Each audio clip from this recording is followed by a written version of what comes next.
the ultimate goal that these people have in mind is the goal to create a one-world government run by the banking industry, run by the bankers, and they're doing it in sections. The European currency, the euro, and the European Constitution is one part of it. Now they're trying to do it in America with the North American Union, right? And they want to create a new currency called the Amero, right? And the whole agenda is to create a one-world government where everybody has an RFID chip implanted in them. All money is to be in those chips, right? There'll be no more cash. And this is given me straight from Rockefeller himself. This is what they want to accomplish. And all money will be in your chips. And so instead of having cash, anytime you have money in your chip, they can take out whatever they want to take out whenever they want to. If they say you owe us this much money in taxes, they just deduct it out of your chip digitally. Total control. Total control. And if you're like me or you, and you're protesting what they're doing, they can just turn off your chip. And you have nothing. You can't buy food. You can't do anything. It's total control of the people. And that chip's connected to a database that has your purchasing records, what you do, what everything, you sell. Everything is in there, you know? And so they want a one-world government controlled by them, everybody being chipped, all your money in those chips, and they control the chips, and they control people. And you become a slave. You become a serf to these people. That's their goal. That's their intentions. Eric, can you be specific about when you met Rockefeller, how it happened in these discussions? I met Rockefeller through a female attorney I knew who called me up one day and said, one of the Rockefellers would like to meet you. I had made a video called Mad as Hell, and he'd seen the video and wanted to meet me and knew I was running for governor of Nevada. So sure, I'd love to meet him. And I met him, and I liked him, and he was a very, very smart man. And we used to talk and share ideas and thoughts. And he's the one who told me 11 months before 9/11 ever happened that there was going to be an event. Never told me what the event was going to be, but there was going to be an event. And out of that event, we were going to invade Afghanistan to run pipelines from the Caspian Sea. We were going to invade Iraq, you know, to take over the oil fields, establish a base in the Middle East, and make it all part of the New World Order. And we'd go after Chavez in Venezuela. And sure enough, later 9/11 happened. And I remember he was telling me how how you're going to see soldiers looking in caves for people in Afghanistan and Pakistan and all these places. And there's going to be this war on terror, which is no real enemy. And the whole thing is a giant hoax, you know, but it's a way for the government to take over the American people. He told you it was going to be a hoax. Oh, yeah. Oh, yeah. There's no question. He says, there's going to be war on terror. And he's just laughing. There's no... Who are we fighting? I mean, why do you think 9/11 happened and then nothing's happened since then? Do you think that our security is so great here that these people who pulled off 9/11, who were able to, can't knock down another plane? Come on, it's ridiculous.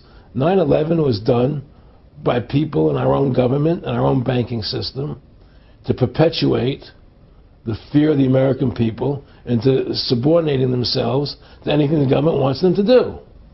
That's what it's about, and to create this war, this endless war on terror. And that's why and that was the first lie. And the next lie was going into Iraq, you know, to get Saddam Hussein out with his weapons of mass destruction. That was the next lie. Now, specifically, this was a little over 6 years ago? This was... 11 months before 9/11. Yeah. And Nick Rockefeller, who's a lawyer, he's become your friend over the previous years, and he's saying to you that there's going to be this big event, and then out of that we're going to have a war on terror, and it's just going to go on and on. Right. An endless war on terror without any real enemy. That you can never, so you can never define a winner. And did he say that it's going to be perfect because you can't define an enemy, it just goes on and on? Yeah, because you can't define a winner. There's no one who's on to beat, so it goes on and on forever. And they can do whatever they want. They scare the hell out of the American public. Look, this whole war on terror is a fraud. It's a farce. It's very difficult to say it out loud because people are intimidated against saying it. Because if you say it, they want to make you into a nutcase. Let's But be the truth has to come out. That's why I'm doing this interview. The fact of the matter happens to be that the whole war on terror is a fraud. It's a farce. Yeah, there's a war going on in Iraq because we invaded Iraq. And people over there fighting, you know. But the war on terror, that's a joke, you know. And until we discover what really happened on 9/11 and who was responsible for 9/11, because that's where the war on terror emanates from. That's where it comes from. It was 9/11 that allowed this war on terror to begin. And until we get to the bottom root of 9/11, the truth of 9/11, we'll never know about the war on terror. Aaron, you said that he was, and I think it's important, and I know this about the Rockefellers from Dr. Dennis Cuddy and many others who literally, you'll be 20 years old in a lunch line at college, and there's David Rockefeller, and here's here. I mean, they're experts at recruiting and getting what they call players, and that clearly he was.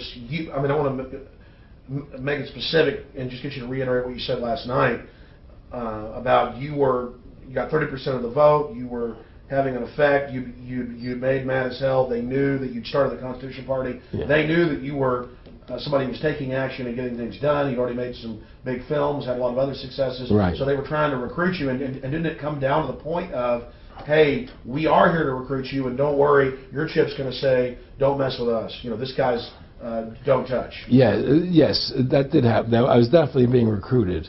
But it's more subtle than that. Well, in your words, just go through the process, and then what he said. Well, what it is remember we were friends, and we used to go to my house a lot. We'd have dinner, we'd talk, and he'd tell me about business investments I get involved in, you know, or they would help me with this business investment or that business investment. And was I interested in joining the Council on Foreign Relations? You know, I would have to get a letter to join them, but was I interested in that? And you know, just stuff, you know, leading you on. And I used to say to him that I never really did that because that wasn't where I was coming from. You know, as much as I like you, Nick, you know, your ways and my ways we're on the opposite side of the fence. You know, I don't believe in enslaving people. You know, and he would come back with, "Oh, I do." Or? Well, it would be more like it's better for them. Well, it's more like, you know, how do I put it? It was like, what do you care about them? What do you care about those people? What difference does it make to you? Take care of your own life. Do the best you can for you and your family. What do the rest of the people mean to you? They don't mean anything to you. They're just serfs. They're just people.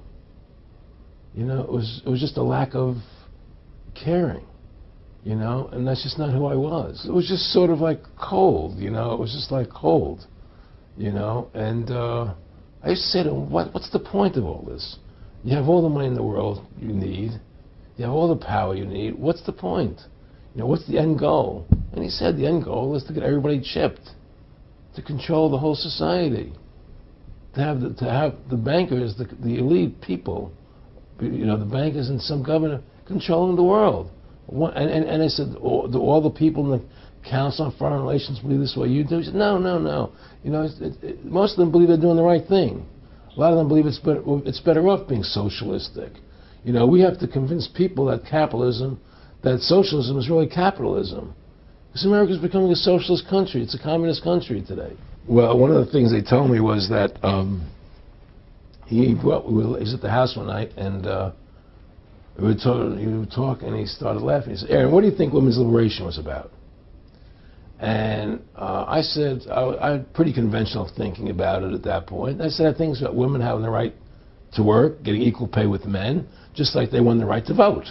You know? And he started to laugh. He said, "You're an idiot." And I said, "Why am I an idiot?"